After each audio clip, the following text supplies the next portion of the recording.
getting a roster to pass around. She said Me don't know.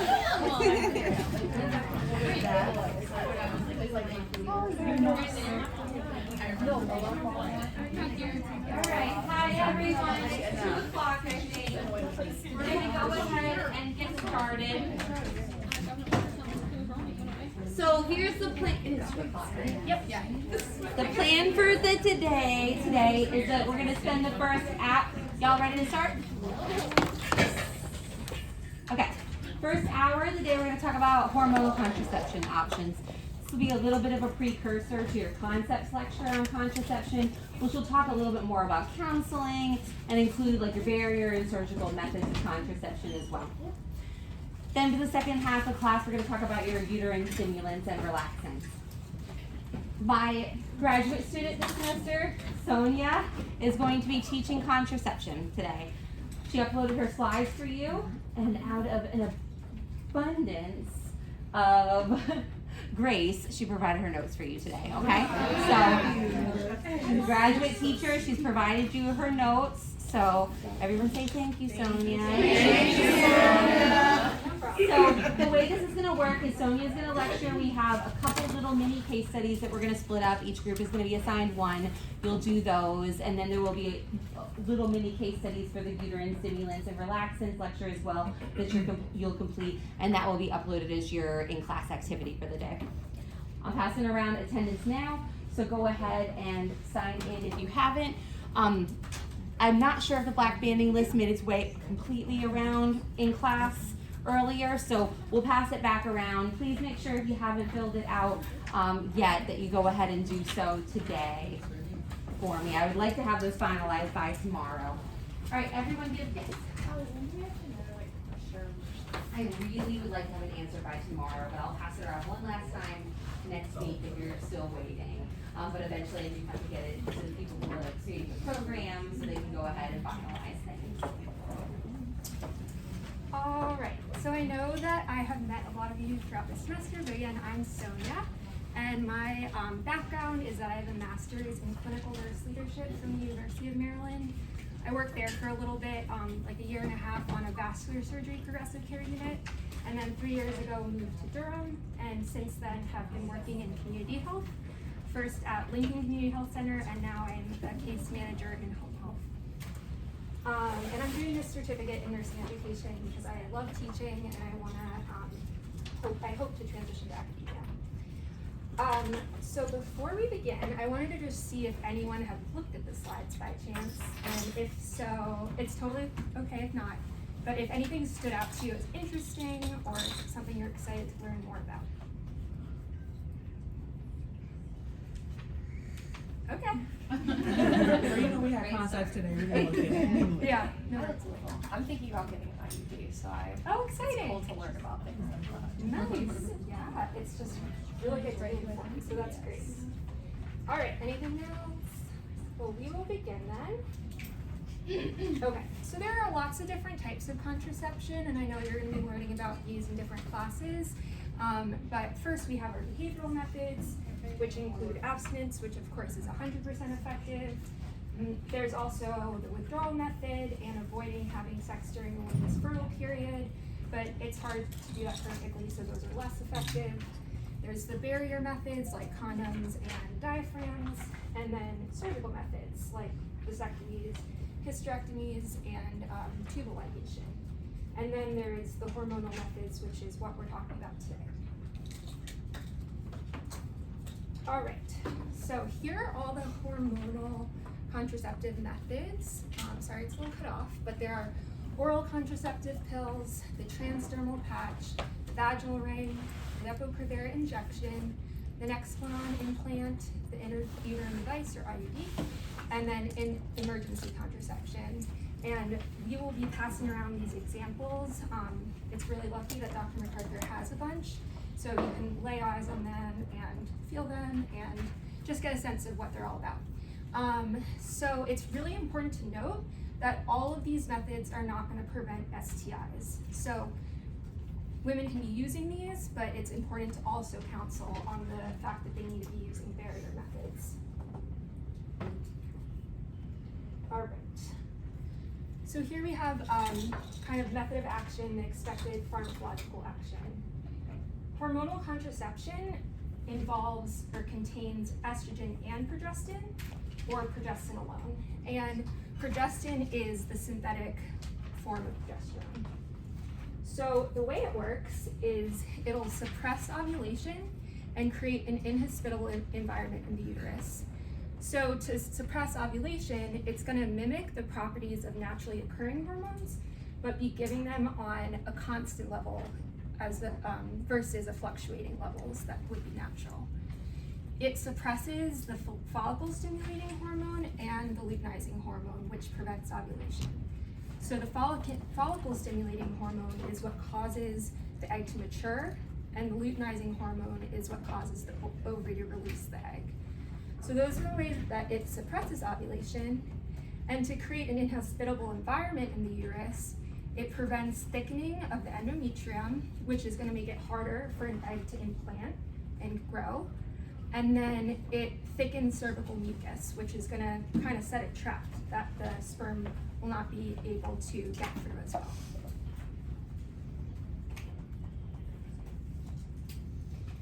So these are general side effects and complications of hormonal contraceptives. I will say that a lot of these are more pronounced in the hormonal contraceptive options that are combined, that do contain estrogen, and not as common or not as severe in the progestin only. But side effects include acne, amenorrhea, which is very good, irregular bleeding, breast tenderness, decreased libido, depressed mood, headache, hirsutism. You guys know what that is? Oh, the Yeah. Yeah, when women have more hair growth than usual, and that's caused by more of those male hormones being present. And nausea and vomiting, and weight gain and fluid retention. Complications that need to be looked out for are thromboembolism, so a clot forming, and that can travel to so many parts of the body. That can cause a deep vein thrombosis, a DVT. It can cause a myocardial infarction, an MI, a heart attack, a pulmonary embolism, a PE, or a stroke, a CVA. They can also have abnormal uterine bleeding, and the estrogen-containing hormonal contraceptives increase the risk of breast cancer in patients with the BRCA1 gene mutation. They can also cause hypertension and hyperkalemia.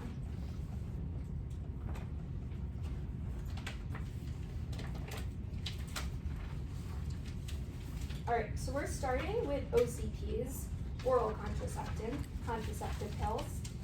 And there are dozens of brands and types, and so we're going to be talking about things that are kind of common for a lot of them, but it's important to stress that the patient needs to look at the product inserts and find out what's specific about the OCP that they're on. So combination OCPs are ones that contain both estrogen and progesterone, or progestin. Then there are progestin-only ones. Extended cycle contraceptives would involve taking pills for a longer period, something like 84 days before taking a 7-day break. And there are also low-dose pills, and it's actually more common these days to give low-dose pills so that they're not causing as many side effects.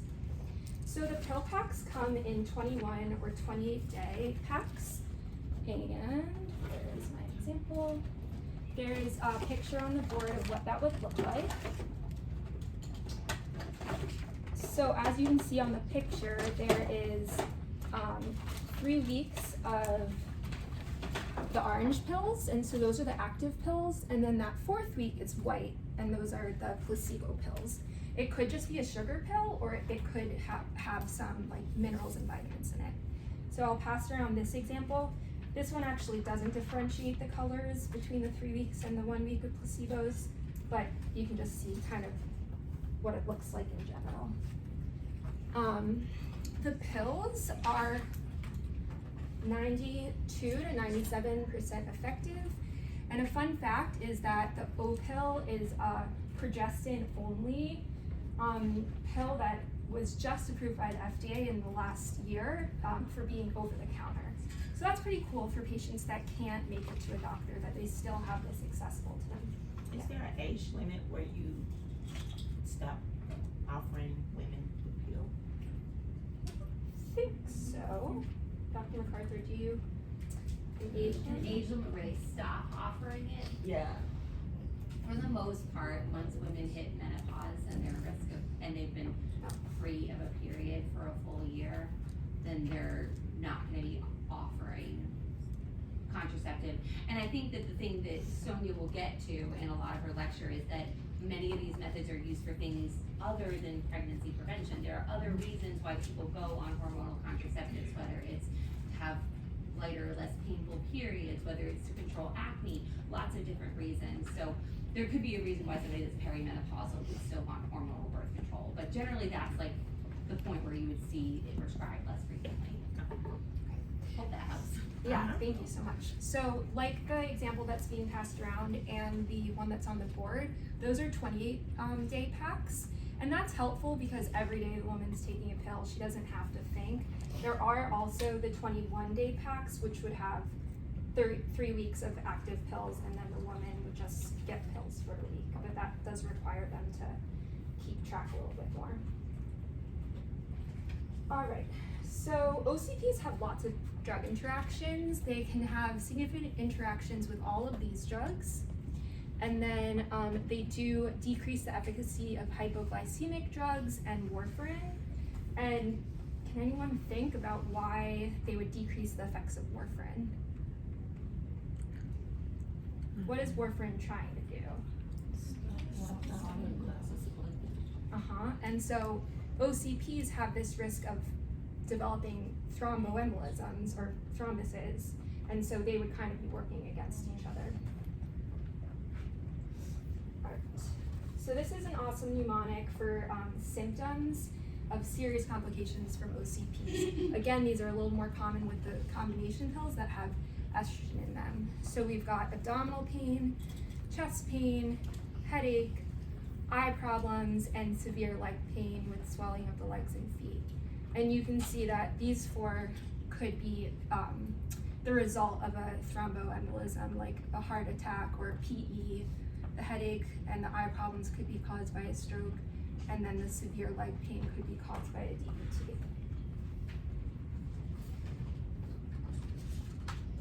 All right, so we need to talk about nursing role for each of these. With OCPs, again, really important to look at the product insert to find out details about that specific pill. But you would need to assess the risk of thromboembolic events, assess the presence of breast cancer, the patient's smoking status, their liver or kidney function, because it can affect liver and kidney function, and then pregnancy. It's really important that people aren't on these pills if they're pregnant, because it could lead to an ectopic pregnancy. The patient should be advised to use backup birth control for the first 7 days, and it's very important that the pills are taken every single day and around the same time. For the progestin only pills, it needs to be in this 3-hour window.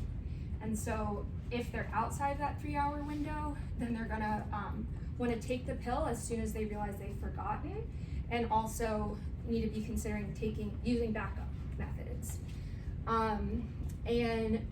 Let's see.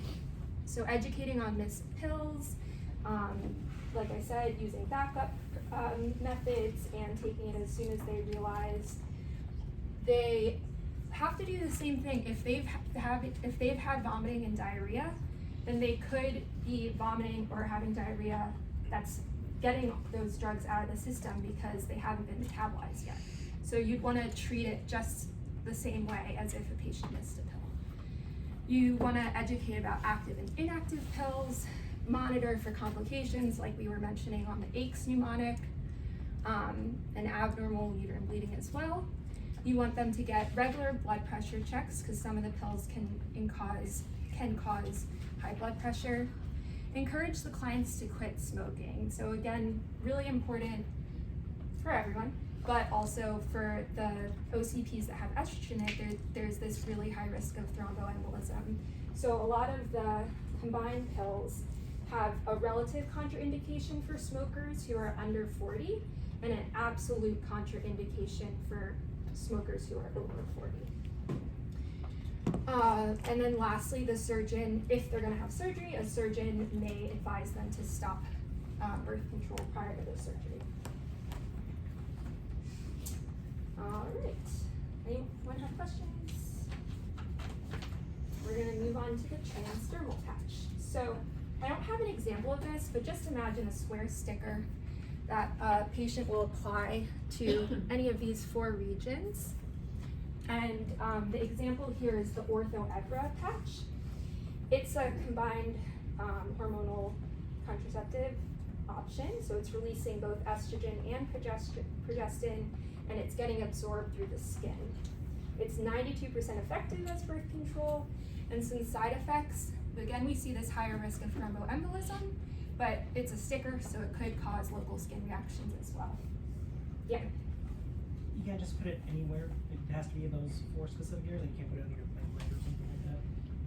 I believe these are the 4 that are advised. It's possible that there are more, but you need it to be on you don't want to put it on like a bony spot, for instance. So these are actually they also correspond with your more common subcutaneous injection sites. So you have like a fatty pad on the top of your thigh, on your scapula, on the front of the pelvis, and so they're best absorbed there. That's another reason. They're transdermal, but they do best over like a subcutaneous spot. And I think one of the other things you can do is like right here on the back of like your love handles. Great question. All right, so moving on to the nursing role, again, assess for risk of DVT and smoking. And then you're teaching about the application. So it's a weekly application of a new patch each week, applying on the same day every week to a clean, dry, non-irritated area. The 4th week of the cycle is patch-free, so they're not gonna wear the patch, but they can use the patch back-to-back continuously if they want to avoid getting a period at all. The patch can get wet, but it should be replaced if it does become detached. You want to weigh the patient because it's less effective if the patient is over 90 kilograms. They should use a backup method for the first week of the cycle and monitor for the complications we mentioned on the slide before, so thromboembolism and skin reactions. All right, so we're going to move on to the vaginal ring. This one we have a really cool model for. Falling apart a little bit, but put it back together. So this is just a model of the female reproductive system, and then here there's like a little brief thing that comes out where you can see what the ring kind of looks and feels like. It's flexible and it's inserted into the vagina. It releases small amounts of progestin and estrogen. It can be left in place for 3 weeks and then come out, or like I said with the patches, it can be used continuously. It's 92% effective, but there is a risk for expulsion. And then adverse effects, it can increase vaginal discharge and for some people cause discomfort during intercourse. So I'm gonna try to show it here. Basically, the woman would pinch it and then put it in so that it rests at the furthest part of the vagina, just kind of right outside where the cervix would be. So you can do that if you want. I'm gonna pass this around. Kind of clunky, so just beware.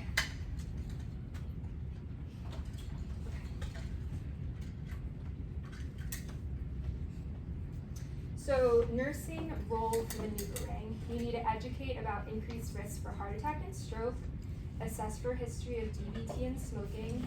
You need to keep it in a cool place. You wouldn't want to store it somewhere that would get hot because the way it works in the body is it is activated by the body heat. And so it would lose effectiveness if it was stored in a hot place. You need to educate the patient about insertion and removal. It can be in for 3 weeks and then out for 1 week or continuous use. If it's out for more than 3 hours, it must be replaced. And educating about the need for a backup method the first week of the cycle. So you'll see, like, some of these slides feel kind of repetitive, but it's important to just kind of see what's in common and then pick up on the things that are different. Alright, so moving on to injectables. The example here is Depo-Provera.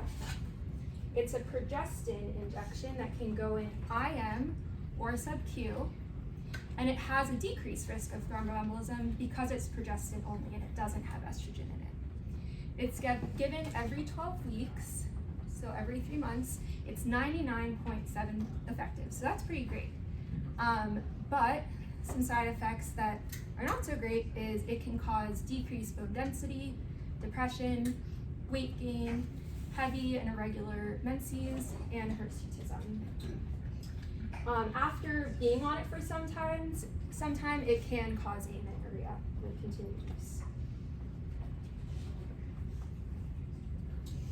In terms of our nursing role, we need to educate about the need for maintaining appointments every 12 weeks, educate about the need for backup contraception for the first 7 days, and if an injection will be late or a missed appointment, they, similar to the pill, would want to come in and get that injection as soon as possible after it's missed, and also use backup contraceptives. Definitely important to educate about that bone density loss or the risk for it.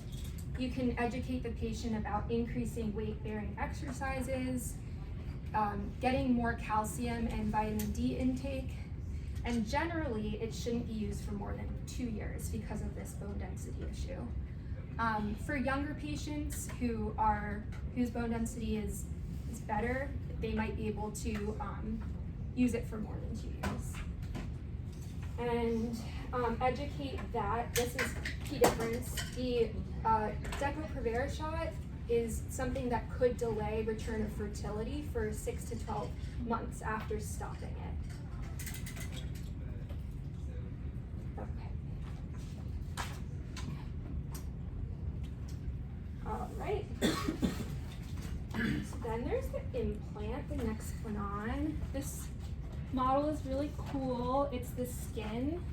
It's supposed to look like skin and feel like skin, and as you kind of push your finger into it, you'll feel this small rod that looks like that. And so we can pass this around so you see what it feels like, it looks like. So it's progestin only. It's implanted into the upper inner arm, and it provides up to 5 years of contraception. It's 99.9% effective and can cause irregular menstrual bleeding. Sometimes at the beginning the bleeding is pretty significant, and then it can get better over time. Yes. Do you know why it doesn't have the same risks as the injectable? So the injectable, it's a good question. I think it's because of the estrogen. I think Depo has the estrogen in it, and y'all will learn about the relationship between estrogen and calcium uptake and how it's related to osteoporosis. Correct me if I'm wrong, Sonia, but does Depo contain estrogen versus the other, like the implants are progesterone only? I have down that Depo is progestin only as well as the implant, but we're double checking on that because it's a great question. We'll look it up. It's a good question, but yeah, Depo carries a significant risk of hormone mutations. And you know, all of these methods are different in the way that those hormones are being released. So, and they're different shapes, and I think that can contribute to different side effects as well. Yeah, it lowers estrogen production. The medroxyprogesterone lowers estrogen production, and And so just like in menopause, when your estrogen levels fall off, and you have decreased calcium reuptake, which can lead to osteoporosis. Same thing with the echo. Okay, great. All right, so next, the nursing role for the implant. Because it's a procedure, getting that insert into the arm, the patient needs to sign an informed consent. The patient would need a backup method for the first 7 days. You can let them know that the patient may experience irregular menstrual bleeding, but that should subside after 3 to 6 months. And the fertility comes back pretty quickly after removal, so after like a few weeks. Awesome. All right, so now we have the IUD, the intrauterine device. Examples of that are, there's the progestin-only ones that are hormonal, and that includes the Mirena, the Liletta, the Kylena, and the Skyla. And then there's the copper IUD, which is the main one out is the Paragard. Dr. McArthur let me know that a new one is also, a new copper one was also recently. Yeah, I don't remember what the name of it was. There is a brand new non-hormonal copper IUD on the market. Which is exciting because the copper one has been out for like 2 decades. So there's a couple examples here of the Paragard that I can send around. You'll see that it is covered in copper. Copper is wired around it, so it's exactly what it sounds like, it looks like. It sits, I'll just come over here, like this in the uterus. So the whole thing should be inside the uterus. The strings come down and just a little bit of them hangs down into the vagina. And then this top part of the T is up here, kind of leading into where the fallopian tubes are. And then this is another copper. And then this is the Mirena. This is actually the insertion kit. And you'll see it doesn't have copper in it. What's the difference between copper and not copper? Yes, we are about to get to that. It's a great question. So both of them, oh yeah, generally these ones have hormones. These ones have progestin, and then copper is no hormone. It's just copper. Because copper has spermicidal effects just as an element, which is cool.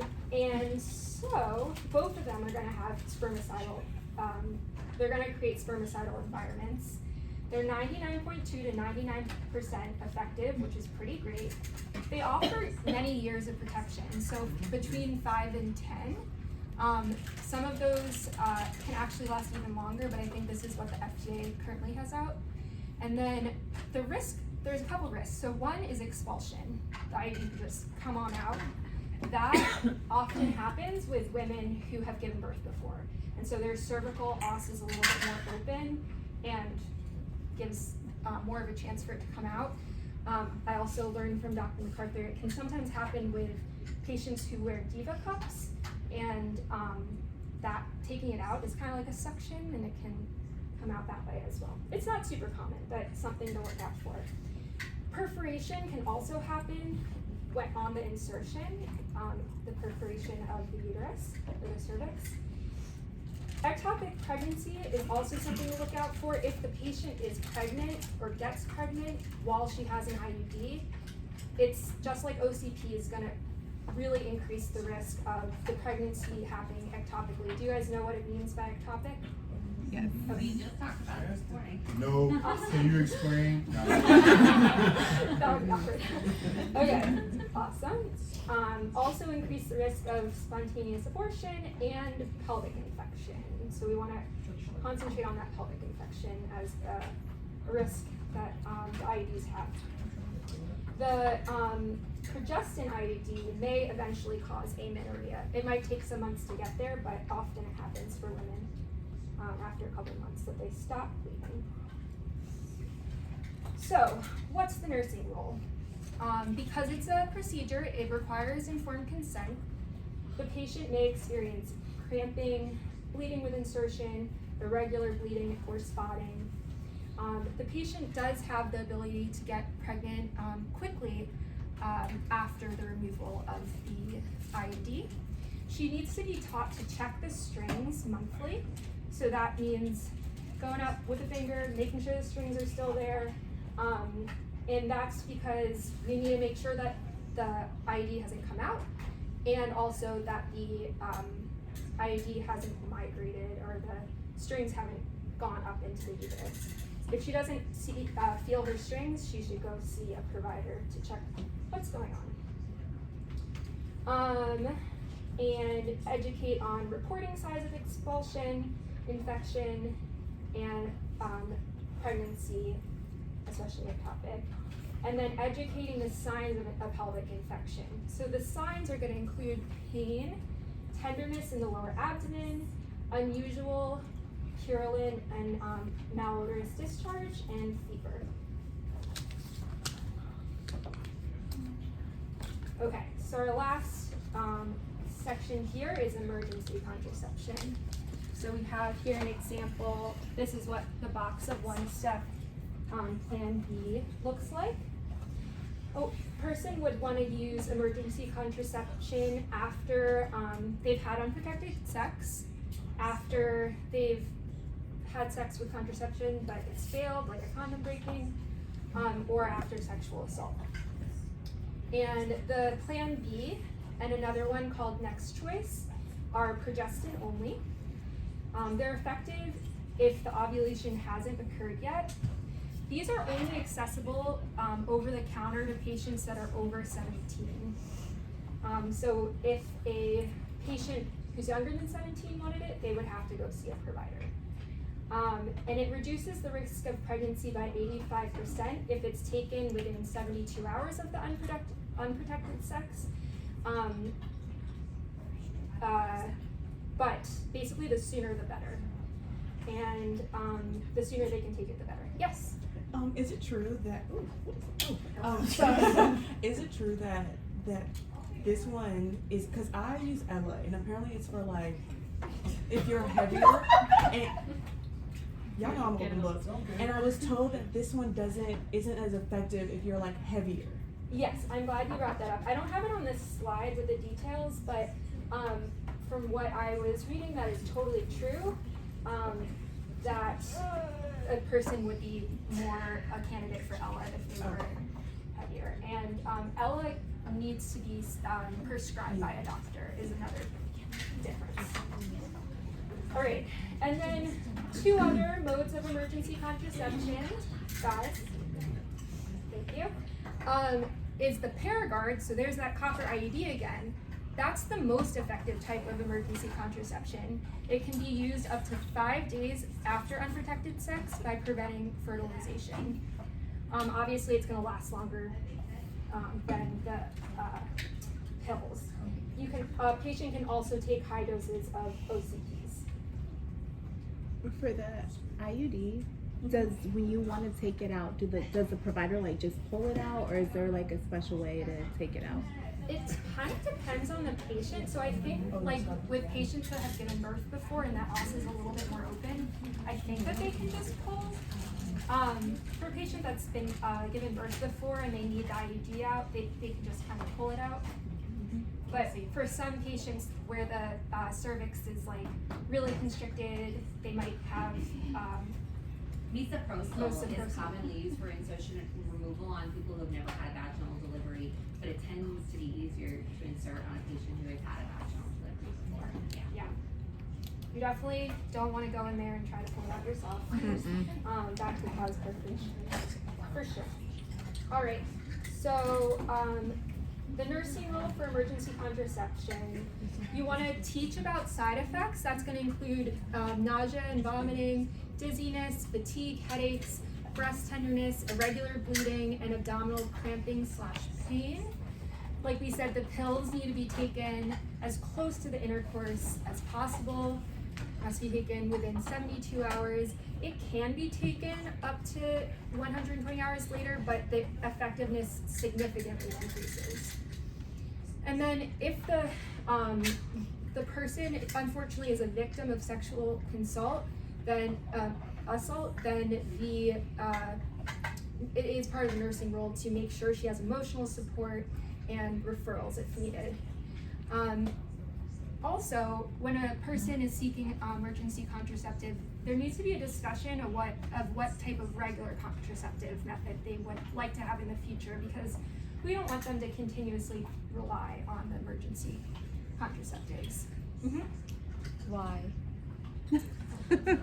Well, they're not sometimes they don't have 100% efficacy, and so yeah, if a patient is on steady hormonal birth control or the copper IUD, it's just going to be more effective and less hassle for them to be like running to a drugstore. Is there like a downside to like taking a lot of emergency contraception? Like if someone takes more than like a lot? I would love for. Yeah, the side effects from emergency contraception are a lot more severe than the side effects of regular hormonal birth control, and bleeding can be very significant with emergency contraception compared to the bleeding that you'll have on a more reliable method.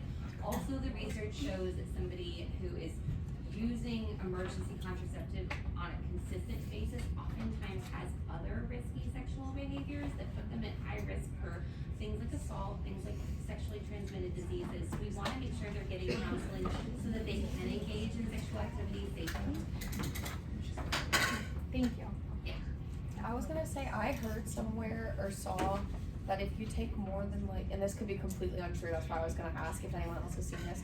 If you take more than like 5 or 7 or something, that you could risk infertility. Or like there's like a certain amount, like if you've taken so many of them that you can risk infertility. And I don't, like I said, a certain time period or like a year or like? I don't see it, and I don't know. Like, I don't know if it's like if you take them within a certain time period or over the course of your life, or I don't know if there's any research or anything that's backed that up. Thanks for bringing that up. I don't know specifics about that, but Dr. McArthur was not in your head. I think unfortunately there's like a lot of misinformation out there around emergency contraception, and that is one that routinely makes the rounds, that like if you use emergency contraception it can make you infertile for life.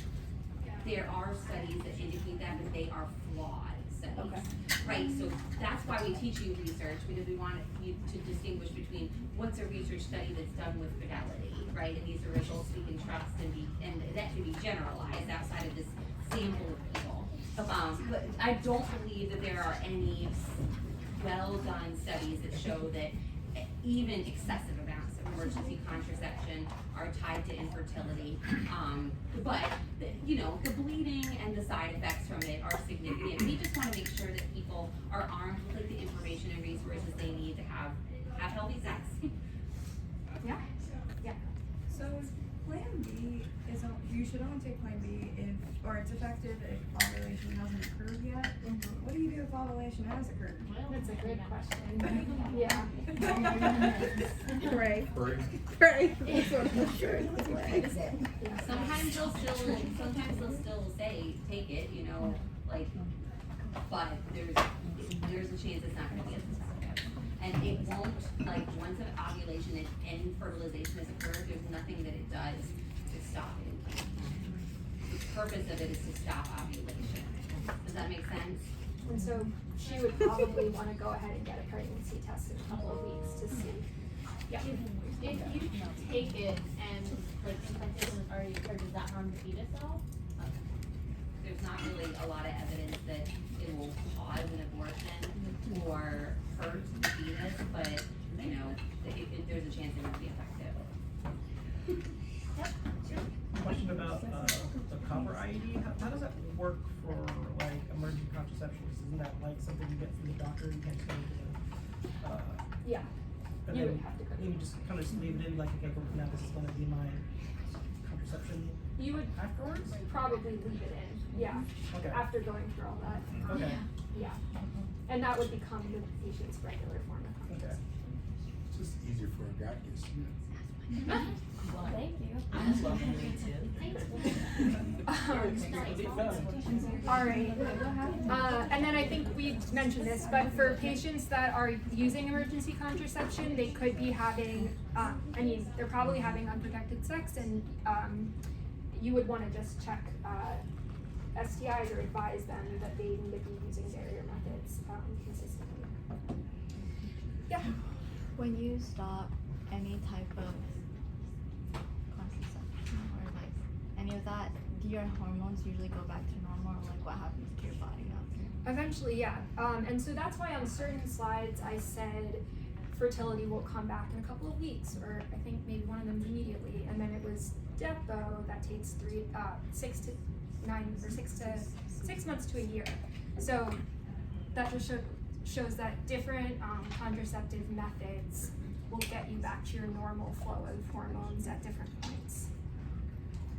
Okay, one last slide here, just extra information is that about birth control while breastfeeding. So those first 3 weeks, first 3 weeks postpartum, the patient should not use any hormonal contraceptives that include estrogen. After the first 3 weeks, they can start using combined methods. And then a cool fun fact is that for up to the 6-month mark, if a patient is exclusively breastfeeding and hasn't gotten her period yet, the patient can kind of use that breastfeeding situation as her birth control, and also would be good to use barrier methods as well. But the breastfeeding has to be exclusive. She can't be using formula as well. And obviously that's not necessarily an option for all moms if they're going back to work or just don't have the ability to be exclusively breastfeeding. All right, so I have this last slide as help for you guys to zone in or hone in rather as you study.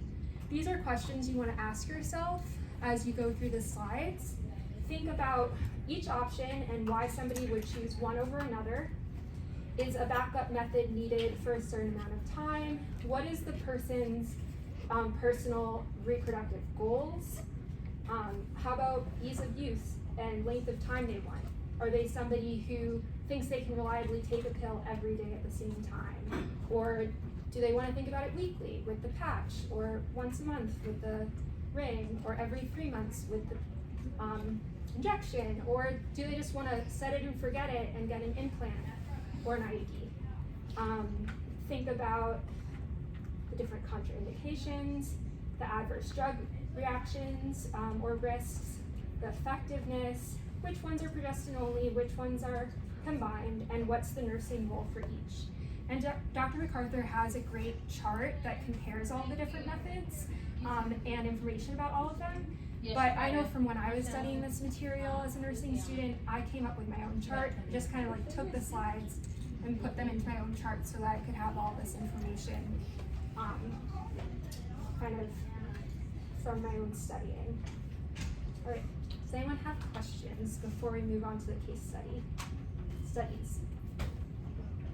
Okay.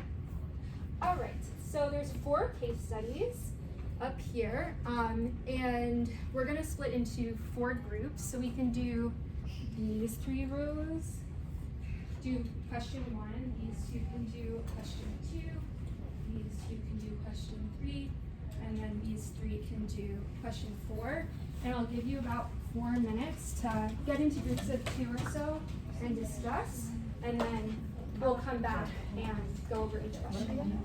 Question 1?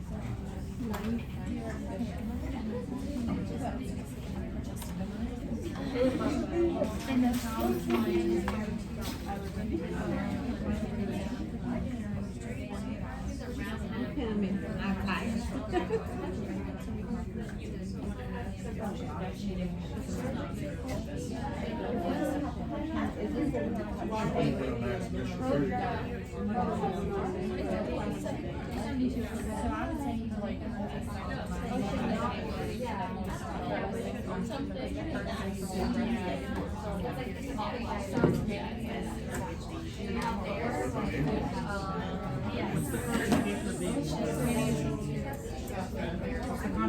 Yes.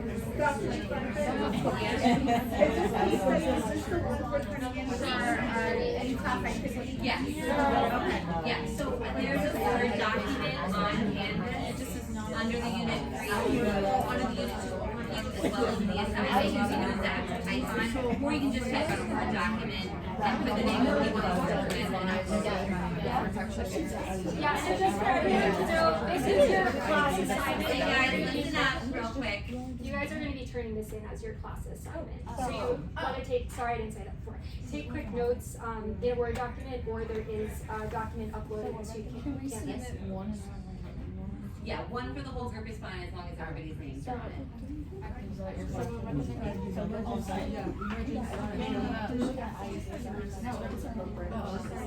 Oh, you want to do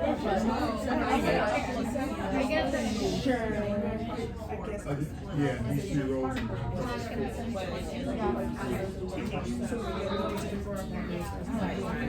And I didn't I was really asking somebody.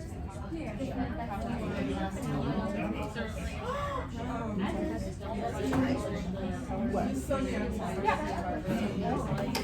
These are wizards.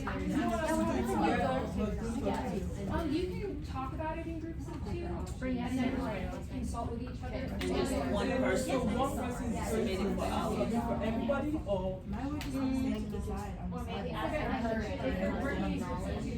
I just press add widget. One person can submit it for everyone. Okay, so Your name's on the top of the document or in the comment box on Canvas, as long as I can identify who worked on it. Sorry, Tommy. I can agree. Yeah, you guys can have a little bit more time so you can talk in small groups and then talk in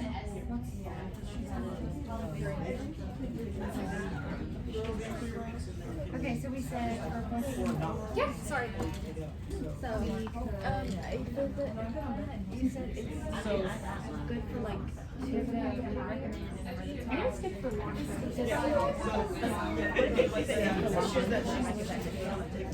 So, it's a good point. A lot of these methods will say that like this is like size and emergency. Some providers and providers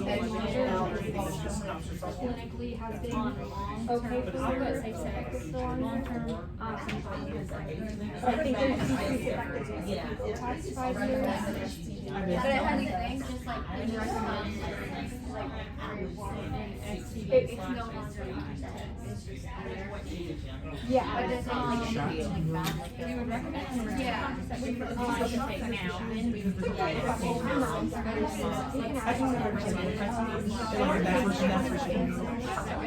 Because she's still I mean, I can see also.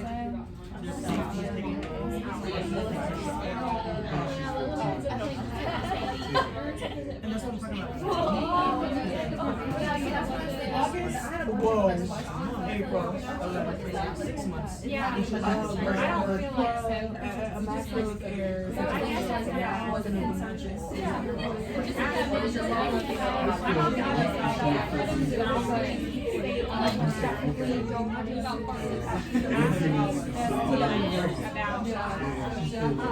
But after that, previous use at Harvard.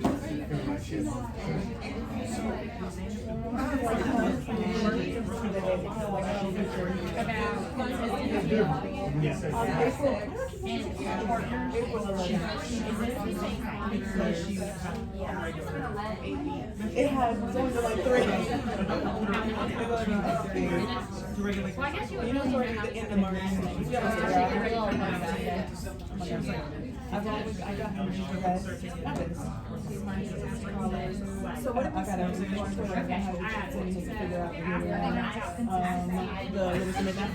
You don't want to see what I was so dry. You know what I meant. Yeah, no, I got it. and I got like a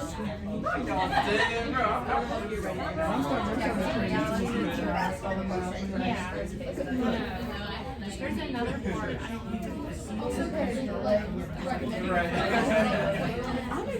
There's a lot of things you can do, I'm excited because I know Alright, it's we're gonna come back together in about a minute. like If that works, I can down.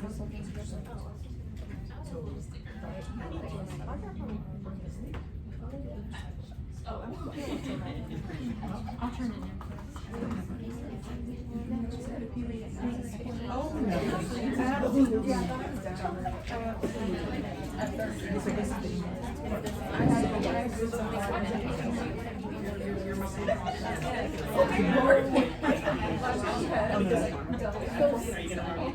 Alright, we're gonna come together. And we're gonna just do a little discussion about all the case studies. So we're gonna start with group 1, which is here. Yeah.